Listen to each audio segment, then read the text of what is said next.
Hello everyone, welcome to my channel. మన తెలుగు వాళ్ళకి మహానంది గురించి తెలుసు, కానీ నంద్యాల చుట్టుపక్కల మహానందితో పాటు ఇంకో 8 నందీశ్వర ఆలయాలు ఉన్నాయని చాలామందికి తెలియదు. ఈ వీడియోలో మనం నంద్యాలలో ఉన్న నవనందీశ్వర ఆలయాల గురించి తెలుసుకుందాం. నంద్యాల బస్టాండ్కి దగ్గరలో 3 నందీశ్వర ఆలయాలు ఉన్నాయి. వాటిని ప్రథమ నంది, నాగనంది, సోమనంది అని పిలుస్తారు. నంద్యాల నుంచి మహానందికి వెళ్ళే దారిలో 3 నందీశ్వర ఆలయాలు ఉన్నాయి. అవి సూర్యనంది, విష్ణునంది, శివనంది అని పిలుస్తారు. మిగిలిన 3 నంది ఆలయాలు, ఒకటి మహానంది అండ్ మహానంది గుడి లోపల వినాయక నంది ఆలయం అని ఉంటుంది. ఇంకా చివరిది గరుడ నంది మహానంది మెయిన్ ఎంట్రన్స్కి దగ్గరలో ఉంటుంది. నేను హైదరాబాద్ నుంచి స్టార్ట్ అయ్యి మార్నింగ్కి నంద్యాల చేరుకున్నాను. ఫస్ట్ ప్రథమ నంది ఆలయానికి చేరుకున్నాను. అక్కడ నవనంది క్షేత్రాల గురించి మరియు అవి ఎలా దర్శించుకోవాలి అని రాసి ఉంది.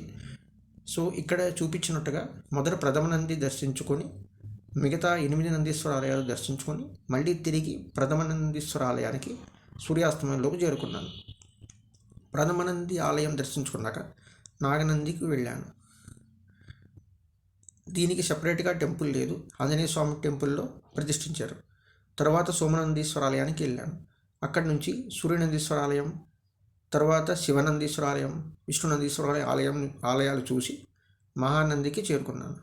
జనరల్గా ఆటో వాళ్ళు నంద్యాల నుంచి అప్ అండ్ డౌన్ మాట్లాడితే సూర్యనంది టెంపుల్ మహానంది నుంచి రిటర్న్లో చూపిస్తారంట. కానీ నేను మహానందిలో లేట్ అవుతుంది అంటే ముందే సూర్యనంది ఆలయం కూడా చూపించి మహానందిలో డ్రాప్ చేశారు. మహానంది ఆలయం అండ్ మహానంది టెంపుల్లో ఉన్న వినాయక నంది ఆలయం దర్శించుకొని మహానంది టెంపుల్ ఎంట్రన్స్కి ఎదురుగా నంద్యాల బస్సు లాగే చోటకి దగ్గరలో ఉన్న గరుడనందీశ్వర ఆలయాన్ని దర్శించుకొని నంద్యాలకి బస్సులో ట్రావెల్ చేసి సూర్యాస్తమయం లోపల ప్రథమ నందీశ్వర ఆలయాన్ని కూడా చేరుకున్నాను. మహానందిలో నంది పార్క్ అని ఉంది.